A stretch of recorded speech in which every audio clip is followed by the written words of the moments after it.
Di bagian back sistemnya ini, load lifternya ideal untuk sudutnya. Kenyamanan di bagian shoulder strapnya ini oke, ideal juga untuk jedanya. Sirkulasi udara kanan dan kiri pun terasa. Jadi hitungannya, oh, hai!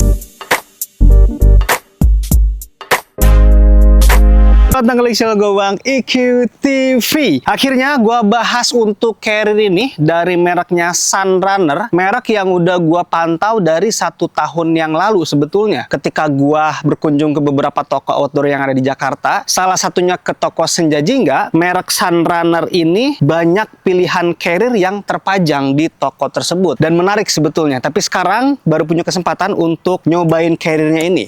Jadi carrier ini kemarin udah gue coba ke Gunung Manglayang via Batu Kuda. Walaupun gunung itu 1818 mdpl, tapi jangan diremehkan. Untuk lu yang udah nonton vlognya mungkin kemarin tahu memang sulit untuk jalurnya. Karena kita jalan itu di elevasi ketinggian 1500-an ya, atau 1400 gitu. Jadi kita nanjak itu ya ngelewatin punggungan semua didominasinya. Jadi memang banyak tanjakan yang menguras tenaga lutut kemarin ketika ke Gunung Manglayang menggunakan carrier ini. Dan sebetulnya kemarin sesuai vlog itu gue hanya tektok, tapi tektoknya itu sambil membawa beban. Dan bebannya pun bukan yang dikurang-kurangi bebannya gitu. Enggak yang 7 atau 8 kilo, tapi 15 kilo. Beban yang biasanya gue pakai di carrier berukuran 65 liter. Karena untuk carrier ini serinya itu Adventure 65 liter. Jadi untuk ukuran 65 sih biasanya gue nyamannya itu di 13-15 kiloan lah. Kalau lebih dari itu biasanya over, ya tidak terlalu senyaman beban yang seharusnya gitu. Makanya untuk ukuran 65 sih biasanya di 15 kiloan lah amannya gitu buat gua pribadi. Gua nyampe atas itu 3 jam 20 menit sampai puncak. Turunnya sih bisa cepat dan udah menemukan tuh. Udah gua rangkum kelebihan dan kekurangan yang ada di carrier ini. Setelah kemarin gua rasain dan gua lihat-lihat fiturnya, Sunrunner ini salah satu merek yang masuk akal untuk pendaki pemula memilih carrier pertamanya. Karena ketika gua ngelihat itu beberapa fiturnya ideal. Salah satunya load lifter yang sering gua komplain di beberapa carrier lokal yang pernah gua pakai itu, sudut load lifter di carrier lokal yang pernah gua review itu selalu tidak ideal. Ini terbilangnya ideal, punya sudut di atas 30 derajat. Jadi setelah gua perhatiin, ketika nantinya lu mungkin baru naik gunung 1, 2, atau 3 kali dan lu pengen punya carrier, mungkin udah males atau udah bosen sewa terus, ini salah satu merek yang cocok untuk lu jadikan sebagai carrier pertama. Ya, daripada lu hanya sekedar FOMO aja, FOMO boleh banget tapi dengan persiapan yang matang. Lu bisa jadikan merek Sunrunner ini salah satu pilihan yang tepat. Harga carriernya ini 765.000 terakhir yang gua sikat, tapi nanti silakan lu cek aja. Kalau untuk marketplace officialnya itu ada di TikTok. Terakhir gua cek itu harganya itu 1 jutaan sebetulnya, tapi lagi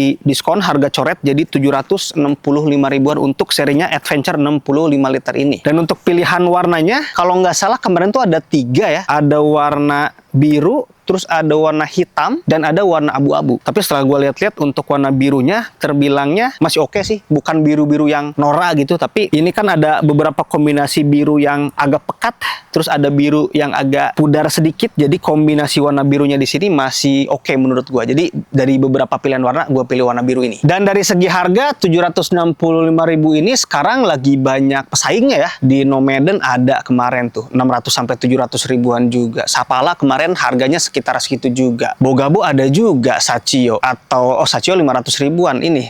Camali. Terus dari Green Forest ada juga serinya Falco Pro. Banyak lah. Termasuk dari RE juga yang serinya Toba EDV yang belakang EDV di 700 sampai 800 ribuan juga. Kalau Consina mungkin seri-seri yang lama ada juga. Akhirnya ketika Sunrunner Adventure 65 liter ini ngambil di range harga 700 ribuan, banyak pesaing yang nantinya pasti bikin lu dilema. Nanti silahkan dipertimbangkan aja untuk kelebihan dan kekurangannya. Tapi untuk pendaki pemula yang masih ragu membeli carrier di atas 1 juta gitu, ini pilihan yang cocok sih di harga 700 ribuan. Sekarang kita bahas di bahannya dulu, bisa dilihat secara detail. Jadi yang ditulis oleh Sunrunner Adventure itu pakai bahan nilon di carrier ini, walaupun ada beberapa kombinasi ya. Di bagian atas ini pakai bahan nilon dengan kerapatan yang lebih tinggi, jadi ini bahannya terasa lebih tebal. Gue suka untuk bahannya sesuai dengan harga yang dibanderol di sini. Terus di kepala carriernya ini, di tengah bahan nilon yang tebal tadi, di kanan dan kirinya ini pakai bahan nilon juga dengan permukaan yang berbeda, motif yang berbeda juga. Menurut ke bagian dalam sini nih, depan, Terus di bagian front pocket dalamnya pun pakai bahan nilon yang tebal tadi. Di sini pakai bahan elastis, nanti kita bahas juga. Terus kombinasi bahan juga di sini. Nilon yang lebih tebal, di bagian sini nilon yang lebih tipis, dan di bagian bawah nilon yang lebih tebal juga. Karena di bagian bawah ini akan bersentuhan dengan akar, batu, dan tanah, jadi harus tebal. Termasuk di bagian kanannya pun kombinasi bahan juga. Di sebelah kiri pun kombinasi bahan. Jadi kurang lebih di bagian badan depan carrier itu ada 2 jenis bahan nilon dengan kerapatan yang berbeda dengan kombinasi mesh juga. Kalau di bagian belakang ini pakai bahan nilon sama tebel, walaupun rasanya lebih tebal yang biru ini, tapi berwarna hitam di sini.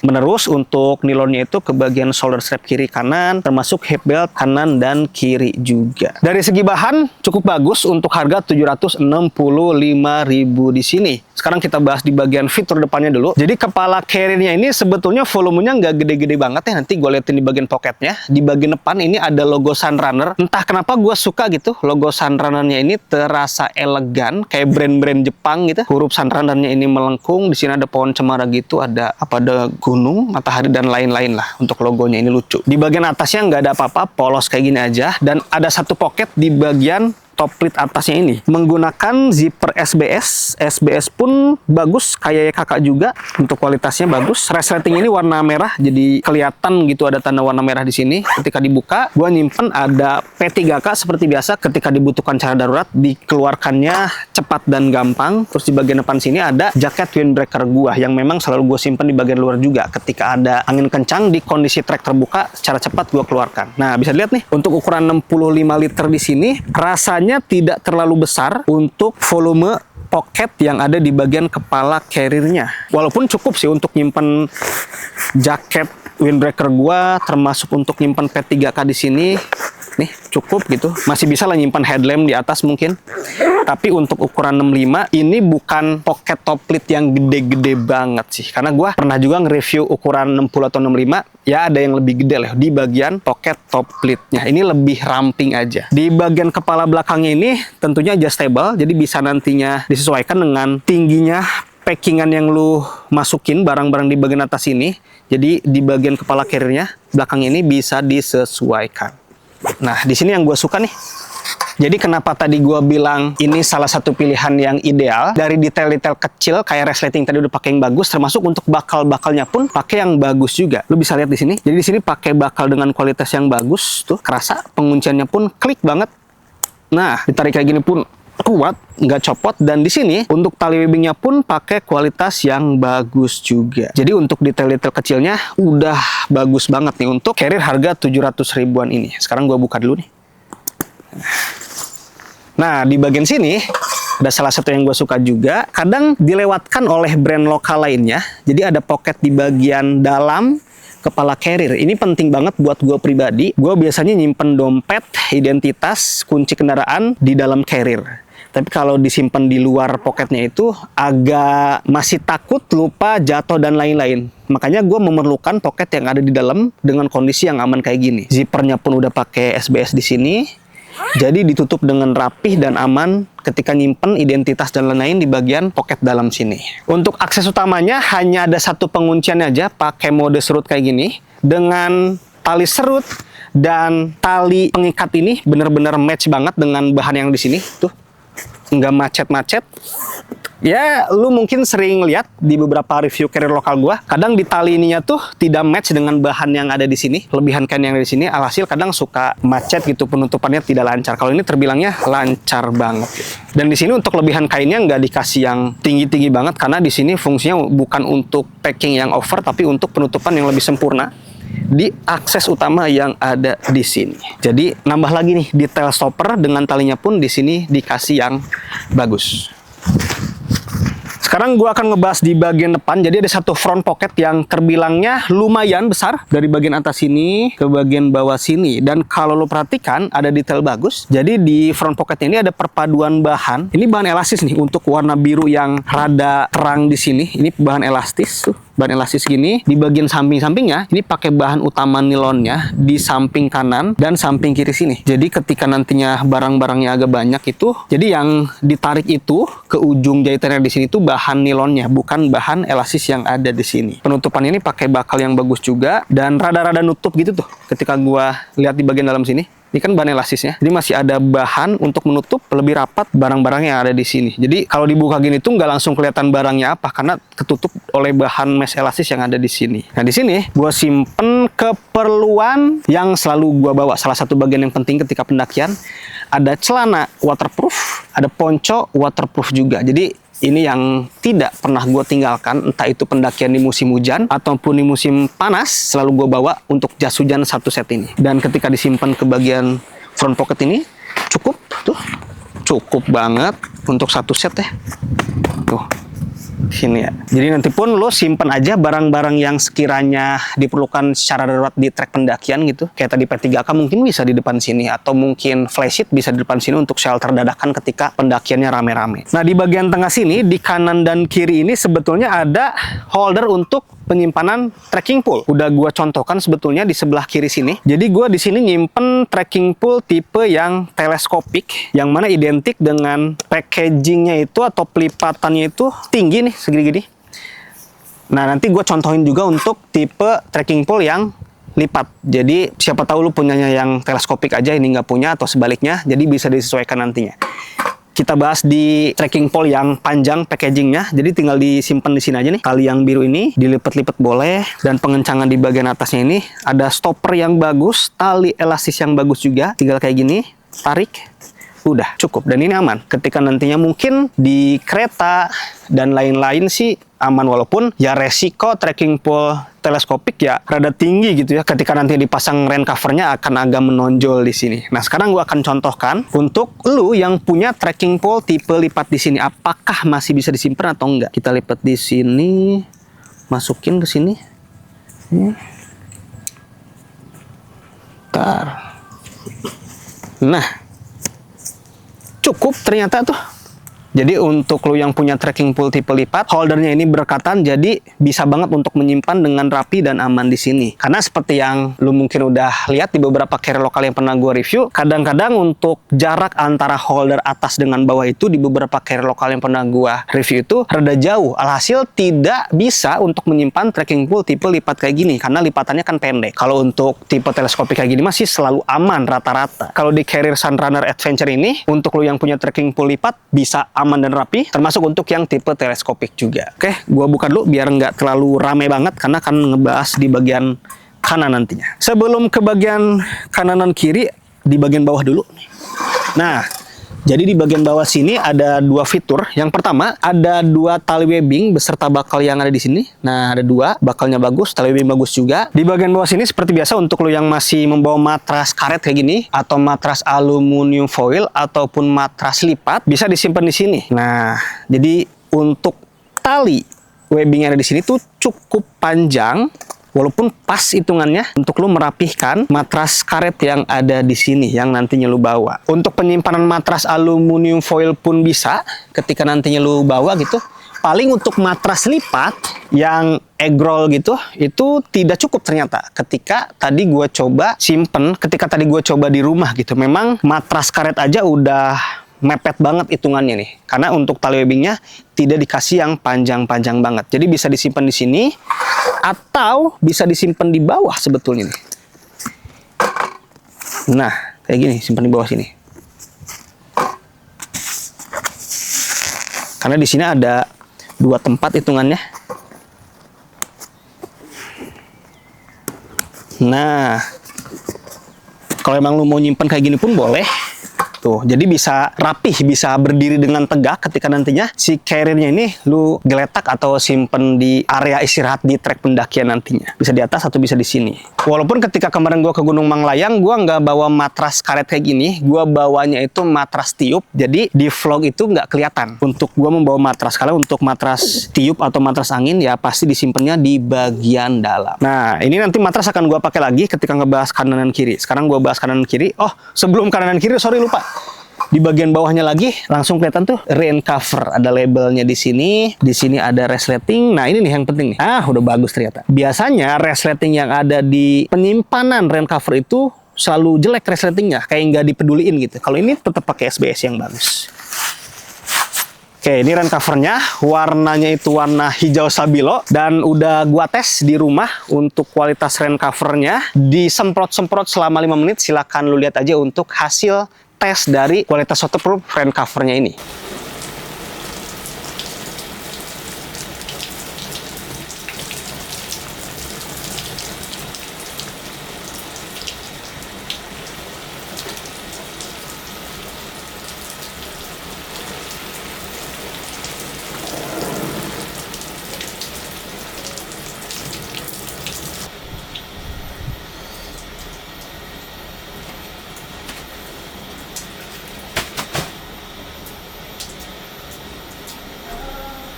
Fitur yang kedua di bagian paling bawah itu, yang tadi kelewat harusnya ini dulu sebelum rain cover, yaitu ada quick access di bagian paling bawah sini. Quick access yang umum lah kita dapatkan di carrier lokal atau carrier internasional juga untuk quick access yang ada di bagian paling bawah sini. Nah, di sini sebetulnya ini hanya gue sumpel-sumpel aja. Biasanya gue simpan untuk tenda paling bawah, termasuk sleeping bag juga, yang sekiranya barang-barang yang dikeluarkan ketika di area camp. Yang gue suka itu yang pertama, ini rada gede nih untuk lubang quick access-nya. Cukup untuk mengeluarkan tenda kapasitas 2 atau 4 gitu lipatannya. Walaupun untuk ukuran resleting yang ada di sini belum pakai yang gede-gede banget sih tuh. Nih masih pakai yang ukuran kayak gini, walaupun lancar gitu kan.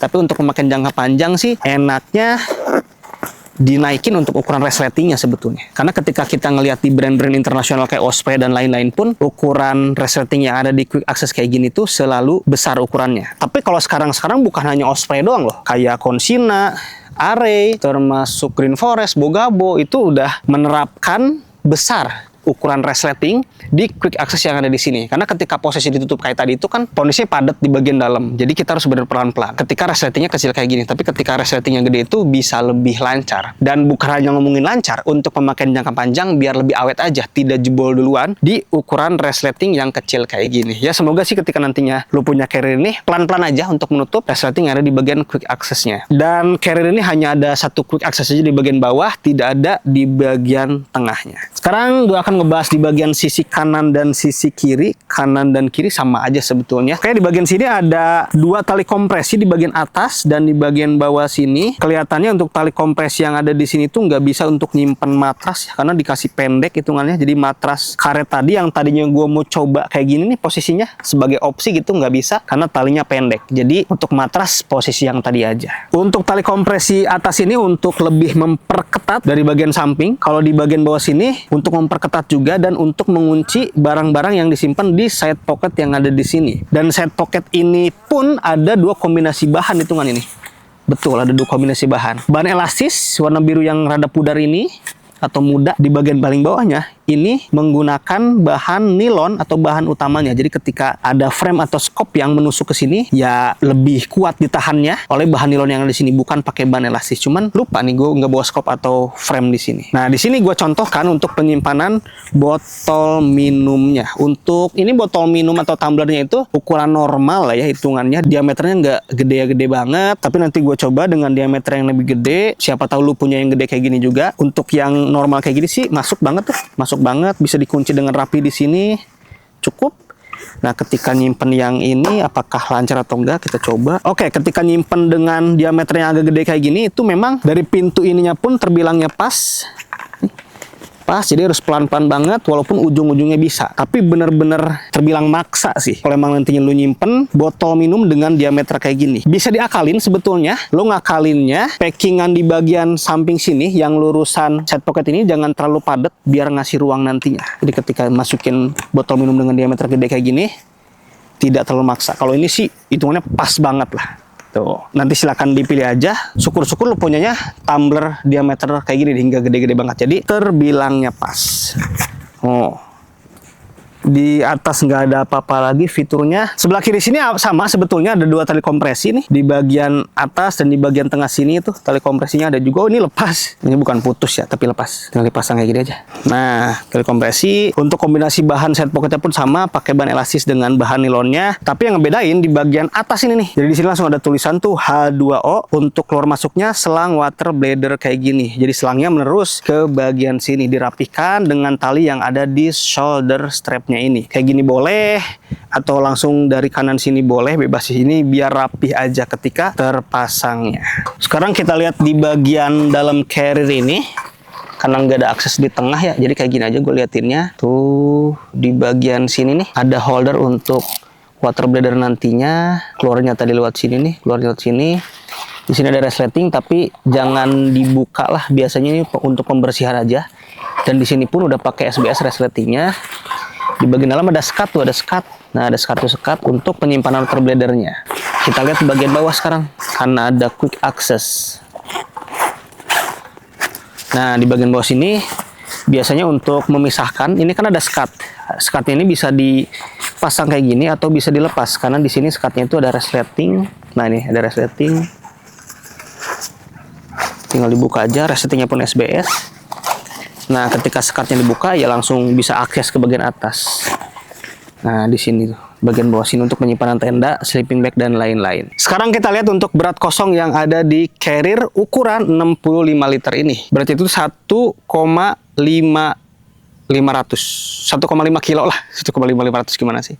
1,5 kilo untuk beratnya. Jadi memang ketika tadi gua bahas fitur-fitur yang ada di depan carrier ini, nggak ada fitur-fitur yang unik-unik banget, nggak ada fitur yang macem-macem, karena dari Sunrunner-nya pun mereka menghadirkan brand Sunrunner ini untuk menemani pendaki pemula sebetulnya. Jadi ini pilihan yang paling masuk akal lah untuk pendaki pemula, dengan fitur yang standar, dengan fitur yang sudah ideal. Dan memang dari Sunrunner-nya pun bilang, untuk carrier-carrier yang dihadirkan oleh merek ini, cocok untuk pendakian jangka pendek sampai menengah gitu. Bukan pendakian ekspedisi seminggu atau 2 minggu gitu. Ini lebih cocok pendakian 1, 2, atau 3 harian mungkin menggunakan carrier Sunrunner ini. Sekarang kita ke pembahasan terakhir, yaitu di bagian back systemnya. Bisa dilihat untuk penampilan back system yang ada di sini. Jadi back systemnya ini model yang jaring, ada frame di bagian luar yang nantinya kelihatan, nanti gue liatin lebih detail. Jadi kalau ngelihat penampilan back system yang ada di sini, tidak asing bagi gue pribadi, mungkin bagi lu tidak asing untuk yang udah melakukan pendakian dari 2020-an ke bawah gitu kan. Karena back system model kayak gini sering banget kita lihat lah dari brand Cotrek, dari brand Array, dari konsina-konsina yang lama. Untuk jaring kayak gini terbilangnya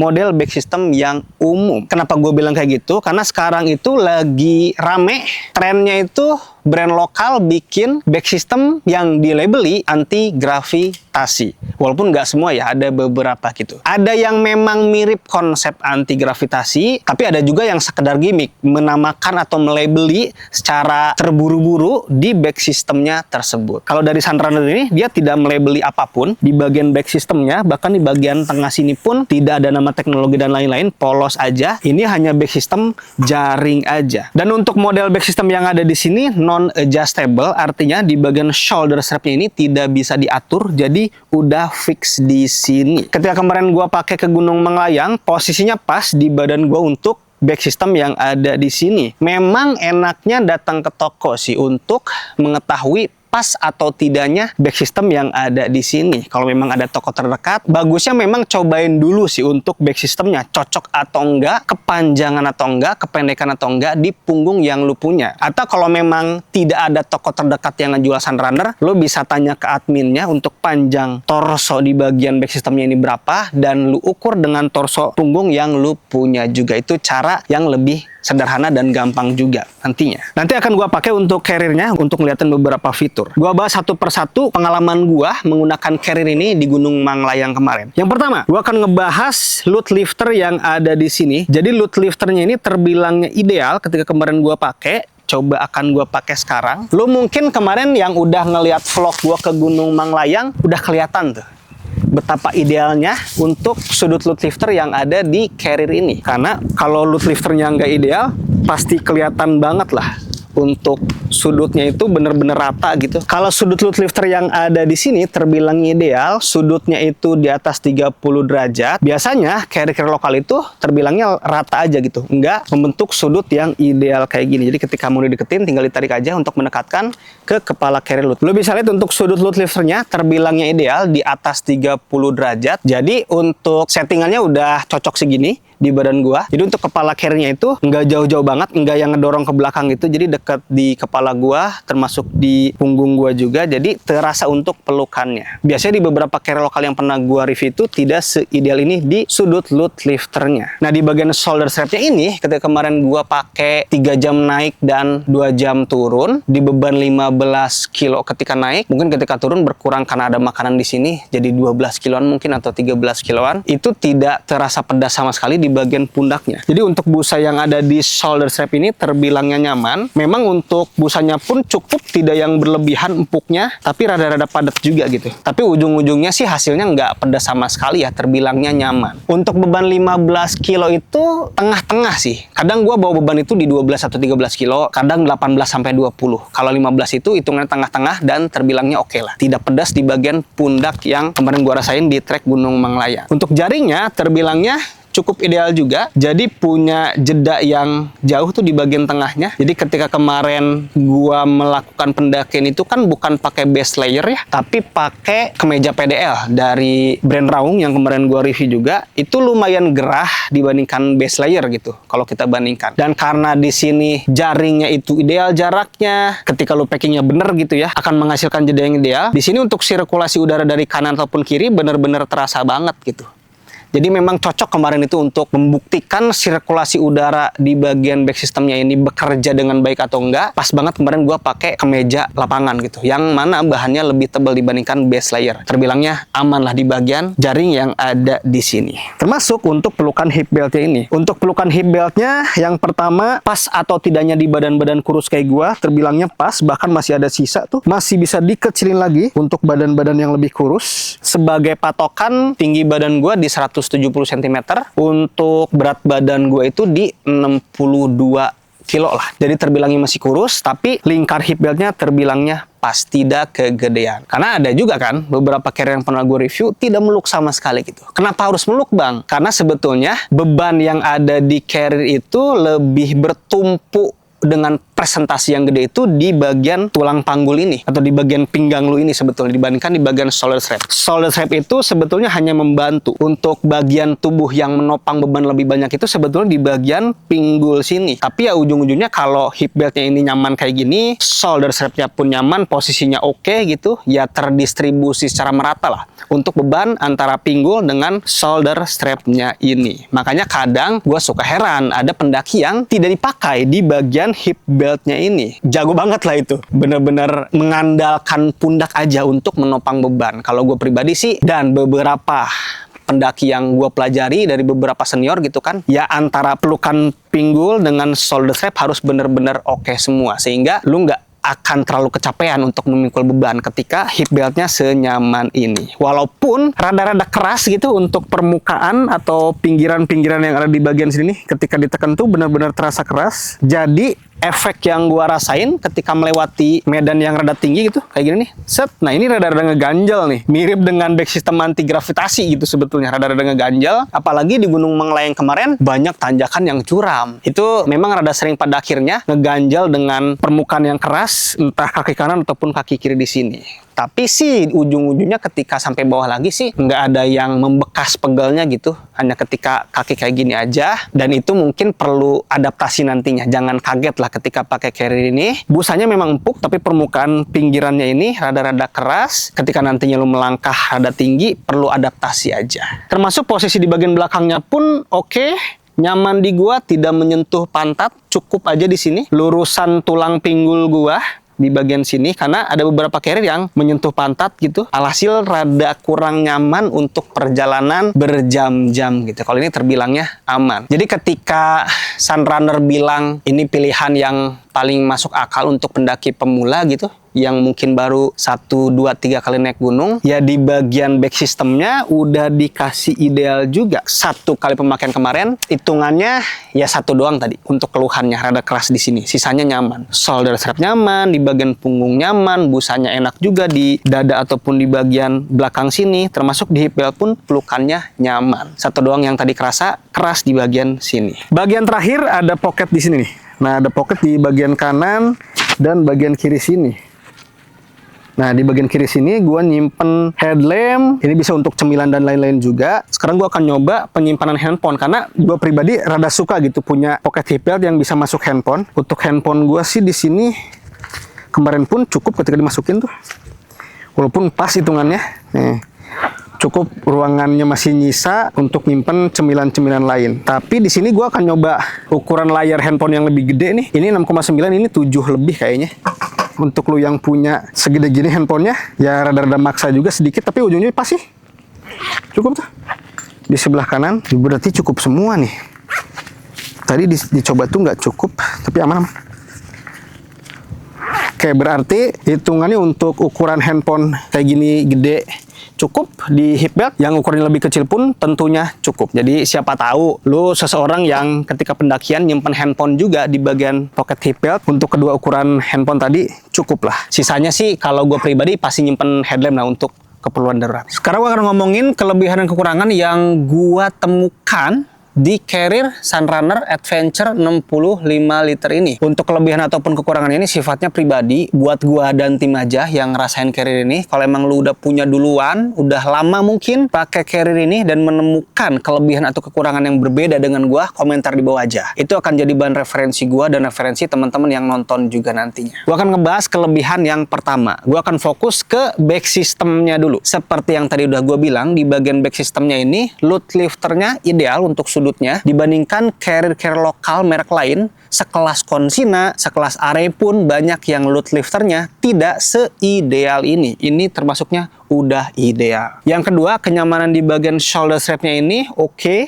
tidak pedas sama sekali. Ketika kemarin gua bawa ke Gunung Manglayang dengan beban di 15 kilo, tidak terasa pedas, sakit atau pegal di bagian busa yang ada di shoulder strapnya ini. Yang berikutnya, kenyamanan di bagian punggung, yang mana ini back system jaring, ideal juga untuk jedanya, sirkulasi udara kanan dan kiri pun terasa. Mengingat kemarin gua pakai kemeja lapangan yang tebal gitu, bukan pakai base layer yang mana terasa lebih gerah, tapi karena di sini ideal untuk jeda antara punggung gua dengan back system di bagian belakangnya sini, sehingga ngasih ruang untuk angin masuk kiri dan kanan, akhirnya ya aman juga. Yang terakhir di bagian back systemnya, pelukan di bagian hip beltnya terbilang nyaman juga, walaupun yang tadi gue bilang rada keras di permukaannya, dan posisinya pas juga, tidak menyentuh ke pantat gue. Jadi hitungannya paket komplit atau paket ideal buat gue pribadi di kenyamanan back system yang ada di Carrier ini. Kelebihan yang berikutnya, gue fokus di aksesoris-aksesoris yang memang untuk harga 700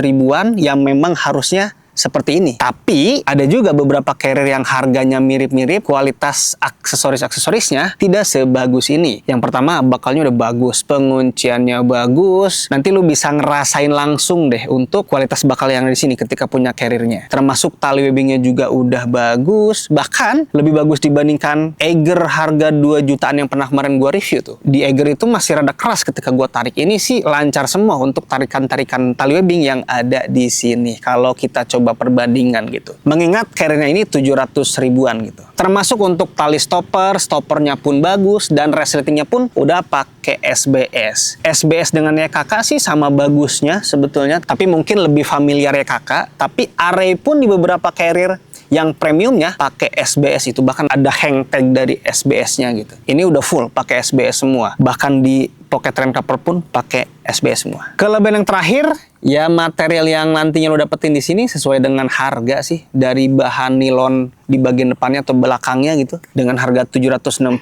yang gua keluarkan, hitungannya worth it untuk kualitas material yang ada di sini. Sekarang gua akan ngomongin kekurangan yang gua rasain di sini. Kekurangan pertama sebetulnya lebih ke perbandingan aja sih. Karena gua pernah pakai Carrier Eiger serinya Excelsior, ukurannya 65 liter juga, tapi rasanya di Carrier Eiger itu volumenya lebih besar dibandingkan volume yang ada di Carrier Sunrunner ini. Tapi kalau gue coba bandingkan dengan Falco Pro dari Green Forest, termasuk kemarin Thanasis dari Bogabo, ya mirip kayak gini juga sih untuk volumenya. Tapi ketika gue bandingkannya dengan Eiger gitu, memang rada beda. Ini lebih ke ramping untuk ukuran 65 liternya. Kekurangan berikutnya, seperti yang tadi lu lihat, untuk kualitas rain covernya belum bagus. Jadi ketika gue semprot-semprot pun ada yang rembes. Kekurangan yang berikutnya, biar lu nggak kaget nanti nantinya yang tadi gue bilang. Untuk permukaan pinggiran-pinggiran hip beltnya itu rada keras, ketika nantinya lu pegang pun, lu tekan pun rada keras, mirip dengan back system konsep anti gravitasi. Alhasil ketika nantinya lu pakai, jangan kaget aja gitu ketika melangkah ke medan yang agak tinggi gitu, kaki lu naik ya kerasa ketekan banget oleh paha dengan perut gitu. Berbeda dengan Carrier Sunrunner nantinya yang gue review juga, ukuran 45 Adventure juga, itu lebih empuk lah, lebih lembut gitu rasanya ketika digencet oleh paha dengan perut. Kalau ini masih rada keras gitu. Kekurangan yang berikutnya, ketika nantinya lu punya Carrier ini, jangan mentang-mentang ukurannya 65 liter ya, dan lu bisa melakukan packing sebanyak-banyaknya di bagian dalam. Saran gua, packing secukupnya aja, agar tidak merusak kontur atau bentuk di bagian back systemnya, yang mana tadi gue bilang ideal antara jeda jaring dengan bahan utama di bagian dalamnya. Karena ketika lu melakukan packing yang over padat di bagian dalam, malah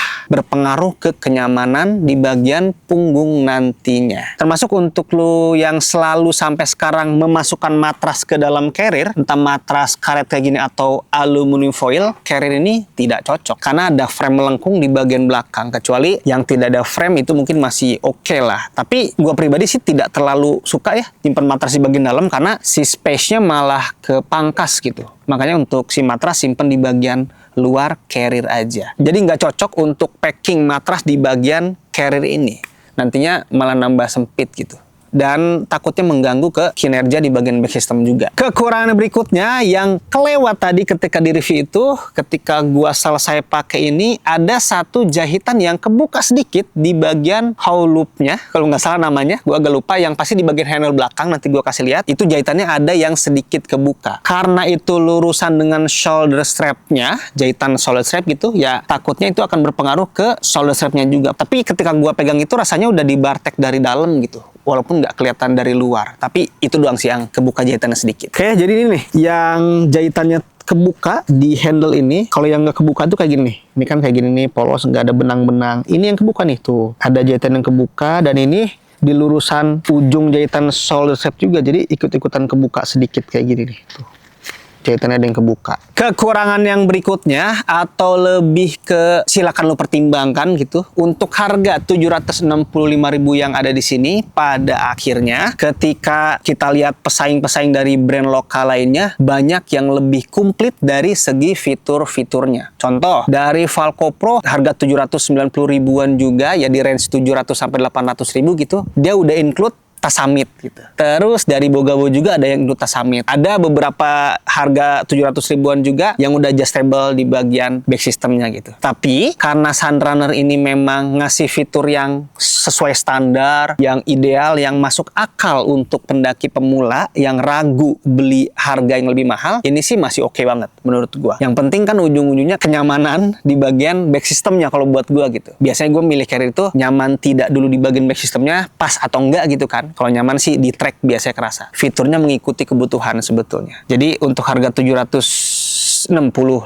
ini memang Sunrunner akhirnya harus bekerja keras lagi untuk bersaing dengan brand-brand lokal di range harga 700.000-an juga. Oke, itu dia. Ada kelebihan kekurangan yang bisa lo pertimbangkan nantinya sebelum lo membeli Carrier Sunrunner Adventure 65 liter ini. Silakan lo pertimbangkan aja. Kalau lo suka dengan Carrier ini, udah gua cantumin untuk link pembeliannya di deskripsi video ini. Atau lo bisa juga ngeklik YouTube Shopping yang ada di pojok kanan bawah sini. Kalau lo suka dengan video ini, silakan di like sama di share. Kalau emang suka dengan channel ini, silakan di subscribe aja. Assalamualaikum warahmatullahi wabarakatuh.